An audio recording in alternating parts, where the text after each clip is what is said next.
ప్రియమైన వాళ్ళారా, ప్రభువైన యేసుక్రీస్తు నామములో ఈ యొక్క ఉదయకాల సమయాన మీ అందరికీ నాకు హృదయపూర్వక వందనాలు తెలుపుకుంటున్నాను.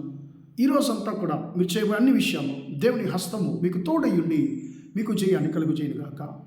యోబు గ్రంథము 5వ అధ్యాయము 10వ వచనములో సెలవిస్తుంది, అట్లు ఆయన దీనులను ఉన్నత స్థలములలో ఉంచును, దుఃఖపడు వారిని క్షేమమునకు లేవనెత్తును అనేటువంటి మాటను మనం చదువుతున్నాం.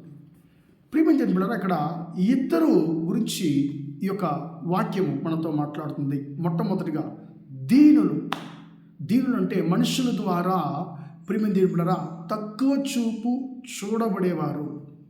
రెండవది మనుషుల ద్వారా దుఃఖపరచబడేవారు అనేటువంటి ఇద్దరిని గురించి మనం చదువుతున్నాం. ప్రియమైన బిడ్డలారా, ఈ దీనులను మనుషుల ద్వారా ప్రియమైన బిడ్డలారా తక్కువ చూపు చూడబడుతున్న వారిని, మనుషుల ద్వారా తక్కువ అంచు వేయబడిన వారిని, మనుషుల ద్వారా వీరు దేనికి ఉపయోగపడరు అని చెప్పి మనుషుల ద్వారా విసర్జించబడిన వారే దీనులు. అలాంటి దీనులను ఆయన ఏం చేస్తారంటే పిల్లరా, ఆయన హెచ్చించే దేవుడిగా ఉంటున్నాడు. ఆయన దీనులను ఉన్నత స్థలములలో ఆయన ఉంచేటువంటి దేవుడు. దుఃఖపడు వారిని క్షేమ స్థితిని వారికి ఇవ్వడానికి ఆయన లేవనెత్తేటువంటి దేవుడు. ప్రియమైన దేవులారా, ఈ యొక్క వచనము దావీదు యొక్క జీవితంలో 100% దేవుడు నెరవేర్చాడండి. ఎందుకంటే దావీదు తన యొక్క ఇంటి వారిలందరిలో ఆయన తక్కువ చూపు చూడబడినటువంటి వ్యక్తిగా ఉన్నాడు. కన్న తండ్రి ద్వారా మరువబడినటువంటి వ్యక్తిగా ఉన్నాడు. ప్రియమైన దేవులారా, మనము గమనించినట్లయితే దావీదు తన యొక్క అన్నల ద్వారా కూడా ఆయన తక్కువ చూపు చూడబడ్డాడు. ప్రియమైన దేవులారా, అతడు ఉపయోగం లేనివాడు అనేటువంటి తలంపు ఆ ఇంటి వారందరికీ కూడా దావీదు గురించి ఉన్నది. కాబట్టి సమూయేలు ప్రవక్త యెష్షయి ఇంటికి వచ్చినప్పుడు అందరిని పిలిపించినటువంటి తండ్రి దావీదుని పిలిపించలేదు.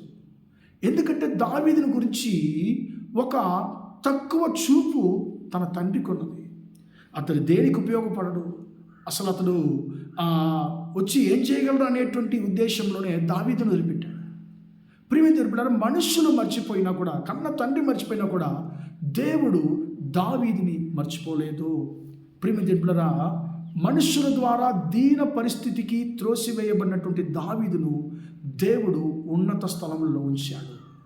ప్రియమైన దేవులారా, అనేక సందర్భాల్లో దుఃఖపడుతున్నటువంటి దావీదును క్షేమ స్థితికి దేవుడు లేవనెత్తాడు. ప్రియమైన దేవులారా, మీరు మనుషుల ద్వారా దుఃఖపరచబడుతున్నారా? మీ జీవితంలో మనుషుల ద్వారా తక్కువ చూపు చూడబడుతున్నారేమో. ప్రియమైన దేవులారా, ఏ స్థలములో అయితే మీరు మనుషుల ద్వారా దీన పరిస్థితికి మీరు త్రోసివేయబడ్డారో, ఏ మనుషుల ద్వారా మీరు దుఃఖపరచబడ్డారో ఆ స్థలములలో ఆ మనుషులకు ముందుగా దేవుడు మీకు క్షేమ స్థితిని దయచేస్తానని చెప్పి ఆయన వాగ్దానం చేస్తున్నాడు. ప్రియమైన దేవులారా, తన అన్నలు ఒకప్పట్లో దావీదు మా సహోదరుడు అని చెప్పి చెప్పుకోవడానికి కూడా సిగ్గుపడి ఉంటారు. కానీ భవిష్యత్తులో ఆయన సమస్త ఇశ్రాయేలుకి రాజుగా హెచ్చించబడినప్పుడు ప్రియులారా, దావీదు ఈ యొక్క దేశాన్ని పరిపాలన చేసే దావీదు మా సహోదరుడు, మా తమ్ముడని చెప్పి, మా కుమారుడు అని చెప్పి, మా బంధువు అని చెప్పి అక్కడున్న మనుషులందరూ కూడా దావీదుని గురించి గొప్పగా చెప్పుకునేటువంటి పరిస్థితిని దావీదుకు దేవుడు దయచేశాడు. ప్రియమైన దేవులారా, దీనుడైన దావీదుని దేవుడు ఉన్నత స్థలములలో ఆయన హెచ్చించాడు. ప్రియమైన దేవులారా, దుఃఖించినటువంటి దావీదును దేవుడు క్షేమ పరిస్థితికి దేవుడు లేవనెత్తాడు. ప్రియమైన దేవులారా, దావీదు యొక్క జీవితంలో ఈ వాక్యాన్ని దేవుడు నెరవేర్చాడు. ఈరోజు ఈ మాట వింటున్నటువంటి నీ జీవితంలో కూడా దేవుడు ఈ యొక్క వాక్యాన్ని ఖచ్చితంగా నెరవేరుస్తానని చెప్పి ఆయన వాగ్దానం చేస్తున్నాడు. మీరు ఏ స్థలంలో మీరు దుఃఖపరచబడుతున్నారు, మీరు ఏ స్థలంలో ఎవరి ద్వారా మీరు తక్కువ చూపు చూడబడుతున్నారేమో ఆ స్థలంలో నిన్ను హెచ్చించే దేవుడు నీతో ఉన్నాడు. నిన్ను హెచ్చిస్తాడు, నేను క్షేమస్థితికి ఖచ్చితంగా నేను లేవనెత్తుతాడని చెప్పి ఈ వచనము నీతో యొక్క ఉదయకాల సమయాన్ని మాట్లాడుతుంది. ప్రార్థన చేద్దామా? ప్రేమగల మా తండ్రి, దయగల దేవా, ఇంతవరకు ఈ మాటలు విన్న తండ్రి, నీ బిడ్డలు మీరు దీవించండి, ఆశీర్వదించండి అయ్యా. తండ్రి స్తోత్రం తండ్రి, మీరు దీనులను అయ్యా దుఃఖించువారని తండ్రి హెచ్చించేటువంటి దేవుడు అయ్యా. స్తోత్రం, క్షేమస్థితికి వారిని లేవనెత్తేటువంటి దేవుడు తండ్రి. అయ్యా, ఈ యొక్క వాక్యాన్ని వింటున్న ప్రతి ఒక్క బిడ్డకు జీవితంలో వారు దేనిని గురించి దుఃఖిస్తున్నారో తండ్రి, అయ్యా స్తోత్రం, వారి దుఃఖానంతా మార్చి వారిని హెచ్చించి వారి క్షేమ స్థితిని వారికి మళ్ళీ దయచేయమని ప్రార్థిస్తున్నాను తండ్రి. ఈ వాక్యం తండ్రి మీ బిడ్డలకు జీవితంలో 100% నెరవేరునుగా కానీ ప్రార్థిస్తున్నాను.